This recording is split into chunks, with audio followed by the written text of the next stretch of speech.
približuje se 12. julij, en poseben dogodek, edinstven. Gre za delavnico senzualnega plesa, tej tehniki v tujini rečejo conscious dancing. S Devi Mohan. Devi Mohan je učiteljica plesa, učiteljica joge, mednarodna predavateljica, vodja humanitarne, velike svetovne humanitarne organizacije. Skratka, je ženska polna življenjskih izkušenj, ki jih je opisala tudi v, bom rekla, komaj dobro izdani avtobiografiji Home for a Refugee. Več bo povedala o tem sama. Devi, živijo, lepo pozdravljena. Lepo pozdravljena, Taja. Drago mi je evo da ćemo organizovati ovaj event baš u Ljubljani i jako se radujem da podelim tu divnu energiju sa tim posebnim ženama koje će izabrati da nam se pridruže. Ja. Moram povedati, da ne, Devi, ti si sicer svetovljanka, ampak govorila boš o srpskem jeziku, to je tvoj materni jezik. Trenutno si kje, v Beogradu?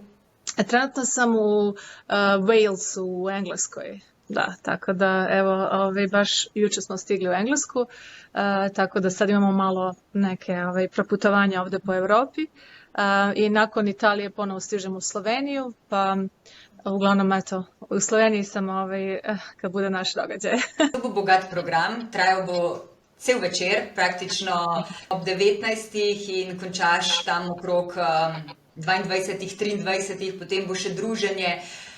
Daj mi povej več o tej tehniki, ki jo poučuješ, ki jo deliš med ženske po celem svetu, o tehniki conscious dancing. Jedna jako moćna tehnika i uvijek volim da naglasim da se ljudi uvijek iznenade koliko osjete energiju. Znači očekujemo da bude nešto lepo, znači neka lepa muzika, prijatno, jel? Ali ovo je mnogo više od toga.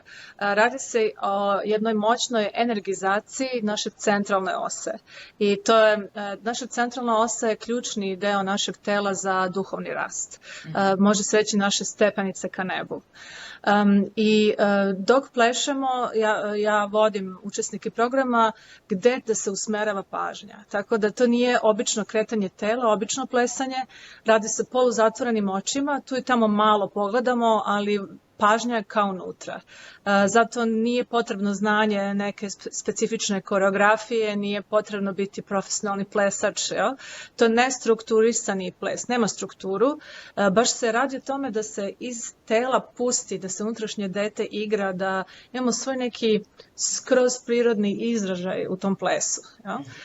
I različite tematike, znači nešto je malo afričke muzike, nešto je latino muzike, nešto je naše muzike, nešto je na sanskritu, tako da imam mešavina u zavisnosti koje tematike prolazimo na tim našim stepenicama ka nebu. U zavisnosti od toga se koriste različite pesme, određene tehnike disanja, vokalizacije, znači ima deo gdje se pušta i glas, tako da razni elementi postoje u tom plesu, ali je krajnji efekat taj da dođe do energetskog poravnanja.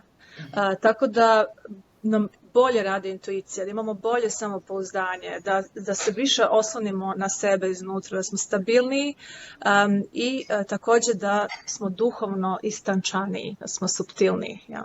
Jer to je u stvari, tu je naša najveća moć i snaga, je u tom duhovnom aspektu, jer smo mi prvenstveno svest koja je u telu.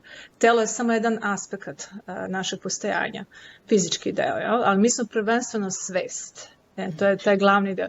Tako da to ćemo da osjeti se jako moćna energija koja izbija iz svake ćelije tela.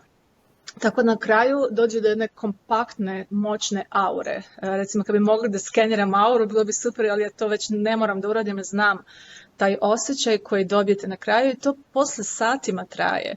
I kasnije, kako dani prolaze, često mi ljudi pišu, osjećaju da su neke stvari u životu promenili, popravili, ja, više su u kontaktu sa sobom. Tako da je na neki način i taj aspekt isceljivanja, balansiranja, znači mnogi benefiti su tu, ali je također jako zabavno, znači nije ona neka ozbiljna meditacija u pitanju, nego je super provod. Dobro ćemo se iznojiti, ima dosta skakanja, ne trebaju nam nikakve cipele, preporučujem čarape, zato što ćemo se i vrteti, pa čisto da se ne naprave žulj na stopalima, jel?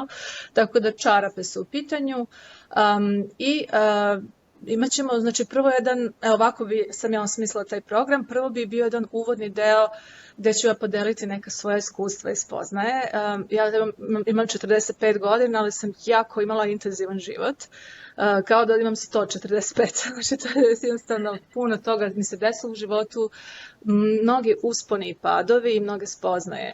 I zato je to jedan veliki blagoslov za mene, da sam sad došla u tu situaciju da jednostavno osjećam da me energija navodi to da delim. I prvenstveno želim deliti sa ženama. Znači, meni je cilj da pokažem ženama put, znači da li imale partnera ili ne, kako mi kao prvo same sa sobom treba da se poslužimo da bi bile autentične, a isto i da budemo, da se dobro osjećamo u svom telu, jel? I da shvatimo da seksualna energija je u stvari deo životne energije. Ona nije sramotna.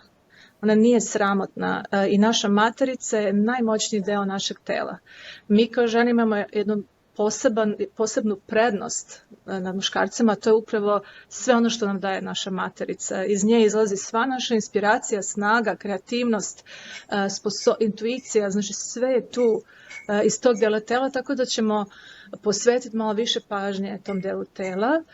Malo ćemo kroz priču se povezati sa tim određenim programima koje su nametnute od strane patrijarhalnog društva, jer sad dolazi vreme kada se diže svijest na cijeloj planeti i ulazi ponovo taj princip svete ženske energije. On se vraća. I vraća se kolektivno, planetarno i individualno.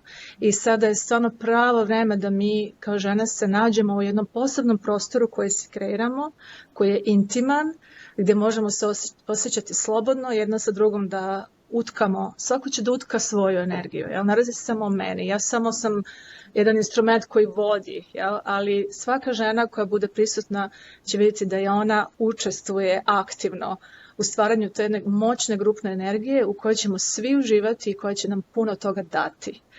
Tako da je stvarno, bit će zabavno, bit će edukativno, bit će iskustveno bogato. I uopšte verujem, eto, i s obzirom na prostor, kako je lep i elegantan, jedno nezaboravno veče za sve nas.